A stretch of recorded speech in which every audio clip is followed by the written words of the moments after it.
Ce matin, on est allé faire des courses chez Home Depot pour s'occuper du matériel pour le chauffage, puis on en a pris un petit peu plus, notamment une scie circulaire.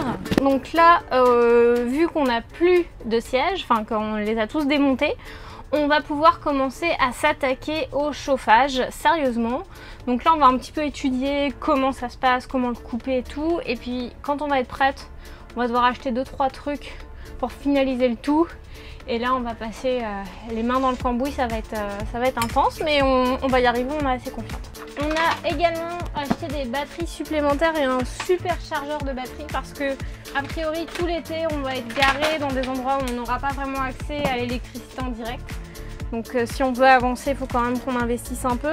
Pour vous donner une idée, là, les deux grosses batteries 4 ampères, c'était 150 $ les deux.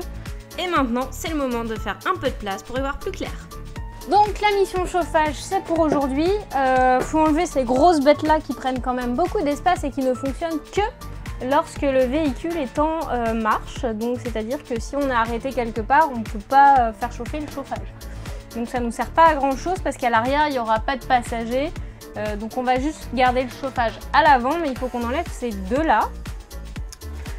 Donc notre mission, ça va être donc de dévisser la plainte qui est sur le côté, d'avoir un peu de, comment dire, de loose, de mou au niveau des câbles pour pouvoir bien travailler. On aura un chauffage qu'on installera plus tard qui sera sur propane.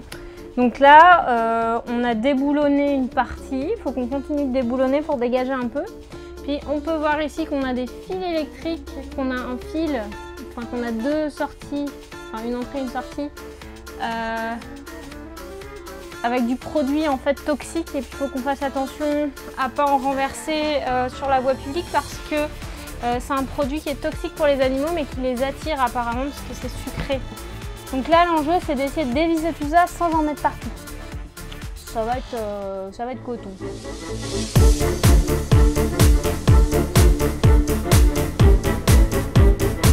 Évidemment, le tournevis, c'est pas la meilleure option pour nous avec la rouille qu'il y a dans le bus. Alors tout y passe, la meuleuse, le pied de biche, la force brute, bref, on lâche rien.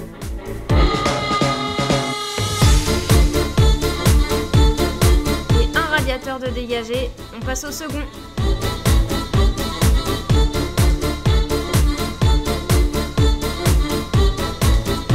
On a réussi à enlever une grosse partie de la plainte qui protégeait tous les câbles du chauffage.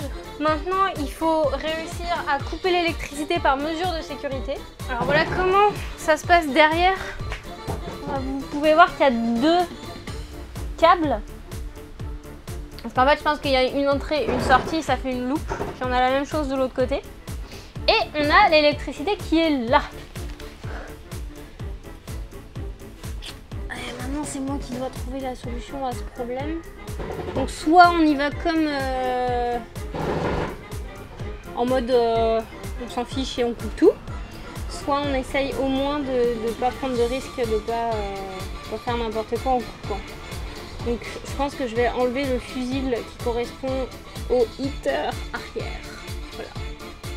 On va essayer, je vous montre ça. Voilà donc la bête. Ça veut dire que derrière tout ça, il y a un énorme paquet de câbles qu'on peut un peu apercevoir ici. Ici, on va voir qu'on a le mode d'emploi, grosso modo, de à quoi correspond quoi. J'ai le front passenger heater, mais ça, je sais pas si c'est celui du milieu ou si c'est celui de l'avant. C'est parce qu'on a plusieurs trucs. Donc là, il va falloir qu'on démêle tout ça. Je pense pas qu'il y ait grand risque parce que le moteur est éteint, mais sait-on jamais. C'est toujours bon de prendre des précautions avec l'électricité quand même. On va tester ça. On va enlever un fusible et puis on verra bien comment ça se passe. Intérieur. Rear Passenger Heater. Ce serait le 8, c'est du 15A. C'est le board 1. La board 1, c'est celle-là, je pense. 7, ça devrait être, c'est du 15A. Ah non, je veux pas mourir. Et ça se retire pas facilement. Wouh! I got it! Très le 19. On finit par le 27. Faut pas que je me plante. Pourquoi? Il n'y a plus de numéros là. Là on les voit. Là on les voit. On les voit plus. Tout c'est du bis. Donc c'est celui-là. Hop. Maintenant, on coupe les câbles derrière le radiateur. Et c'est le moment d'ouvrir le capot pour la prochaine mission. Ce que vous voyez là, c'est la valve du chauffage, du système de chauffage au Preston.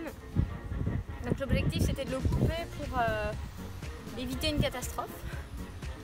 Sauf qu'il y a de la rouille et donc ça se ferme pas bien et on a un peu peur de casser la valve. Donc on va peut-être essayer de le faire sans fermer la valve. On verra bien ce que ça donne. Mimi essaye de nettoyer un petit peu autour pour voir si ça débloque. Je suis pas sûre que ça donne quelque chose, c'est pas complètement sûr. Je vois pas d'autres valves. On nous a dit que celle-là c'était la valve du chauffage mais qui ouvre au moteur, qui assure le retour au moteur. En tout cas on nous a dit que celle-là fallait pas y toucher. Donc on va y toucher.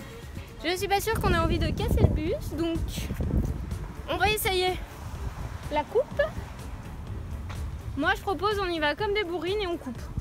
Ah, le suspense est à son comble. Non? Non. On va y aller en mode sauvage. On va bien voir ce que ça donne. En espérant qu'on casse pas tout. En plus demain c'est férié. Si vous avez une valve dans votre bus qui permet de couper le produit, la circulation du produit, faites-le. Faites pas comme nous. Mais nous, notre truc est cassé, est rouillé, donc on va pas aller effriter l'écrou et en fait casser le système pour de vrai dans le moteur. Voilà. Je pense qu'on va refermer le capot et qu'on va s'essayer.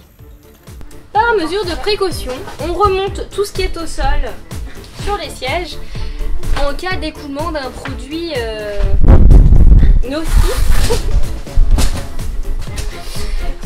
toxique et voilà. Donc on va éviter de détruire tout notre matériel. Trêve de plaisanterie, on passe à l'action. On coupe genre là dans un premier temps. Ok. On s'arrange pour faire tenir ces deux tuyaux, ces deux parties là en l'air, pendant que l'autre prend les deux parties là et les met dans les seaux.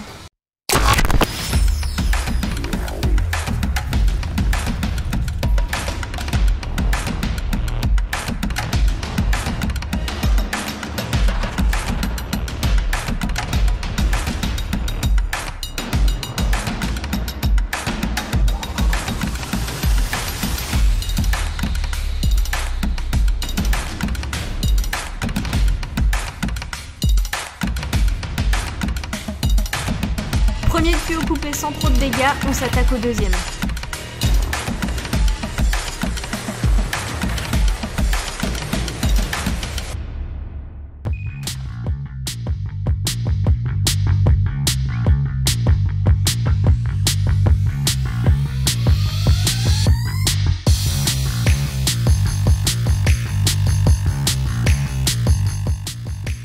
Première tentative de fabrication du U pour faire le raccordement entre les deux câbles.